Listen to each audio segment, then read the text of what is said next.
Welcome back to the 419 Outdoors. Today I am at Mohican State Memorial Forest having a little camp out. Today I'm going to go over the top 10 items that stay in my bag every time. Stick around.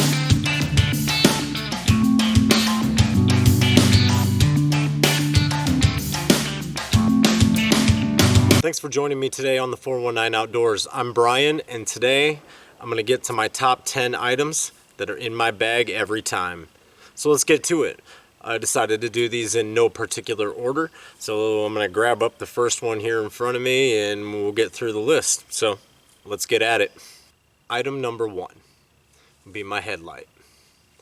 My headlight, without this at night to do anything in a place like this forest would be really difficult to only do by campfire. And if the fire goes out, you're in trouble. A Bic lighter ain't gonna do it around here. So headlight, whatever you can afford, no matter how bright it is, it doesn't have to be a million lumens. It needs to light your way to keep you safe at night. Item number one, headlight. Item number two would be my compass. Has my range beads right here on it. Item number two, my compass. This forest is big. There's a lot of trails, but it's still a really large forest. And you could get lost out here very easily. And a compass doesn't take a lot of navigational experience to be able to use. If you know your north, south, east, and wests, you can gather where you parked at. You checked your compass before you started walking on the trail.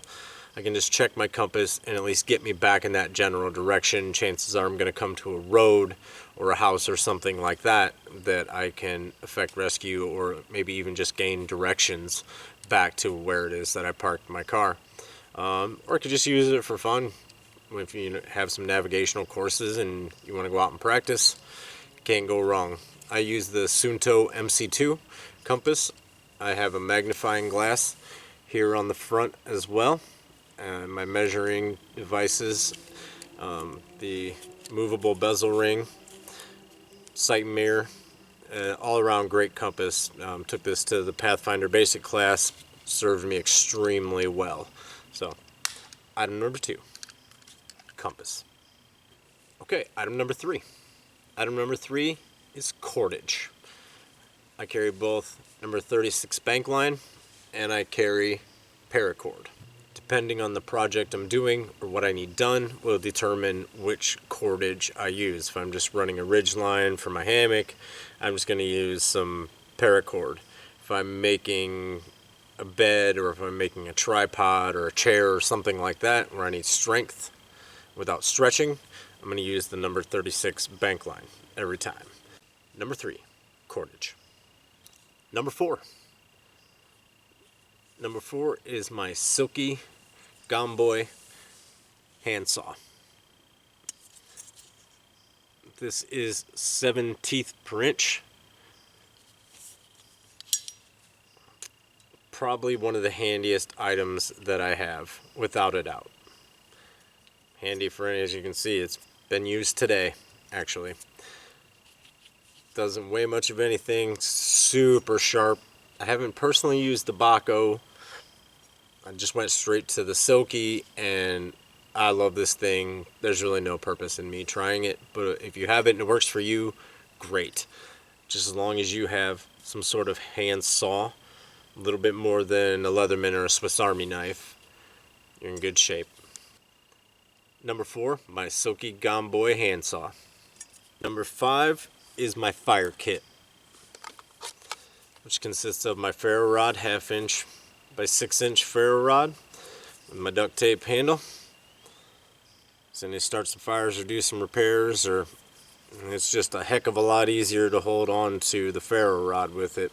So ferro rod, fire kit, always together, never apart. Inside the fire kit, I have some charred lamp wicks, my flint, I have steel, I have a magnifying glass, and an extra Bic lighter. I won't pull it all out. Number five, my fire kit. Number 6. Number 6 is my shemagh. This thing has 1,000,001 uses, and I won't even begin to list them all. But cloth material, bandanas fit this category for me as well.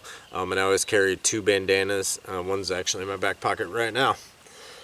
So always have, some cloth material with you, especially here in the summertime. It's hot.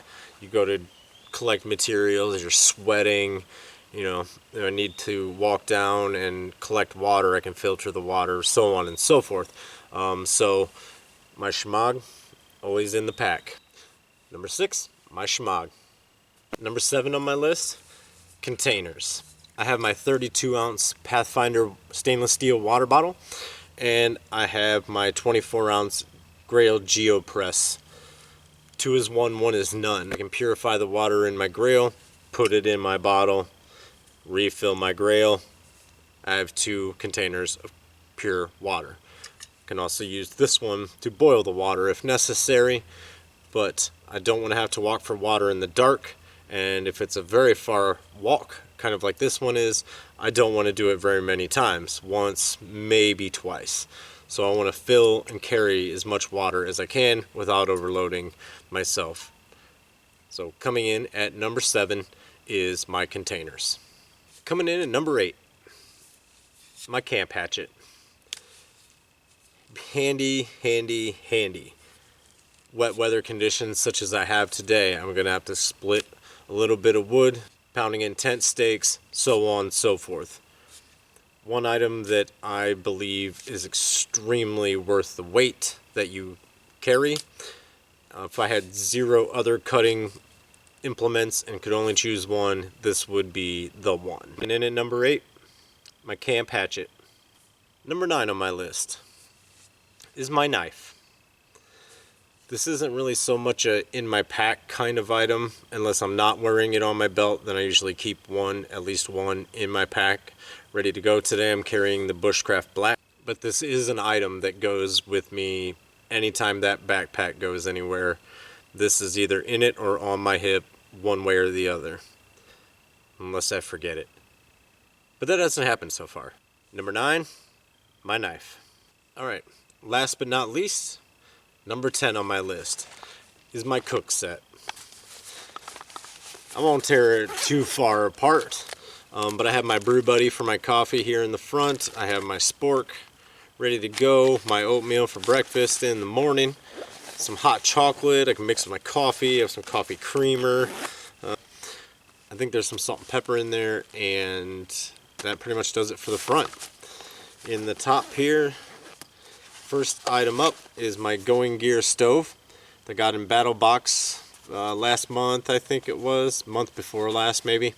But I've been putting it through its paces, and so far so good. So my Going Gear stove, the one item we should just never have to live without. The cook set itself, the pot and the pan if you will. I have some Gatorade, little mini containers with Gatorade in them in there. Got to replace those electrolytes. And last but not least, into this bag is my can of fuel for my stove. This one's a little bigger than the one I normally carry, but it's kind of out of fuel, so this is what we're doing today. Thank you all for joining me today for my top 10 here on the 419 Outdoors. Don't forget to hit the subscribe button, ring the notification bell, like the video, and I'll catch you all next time.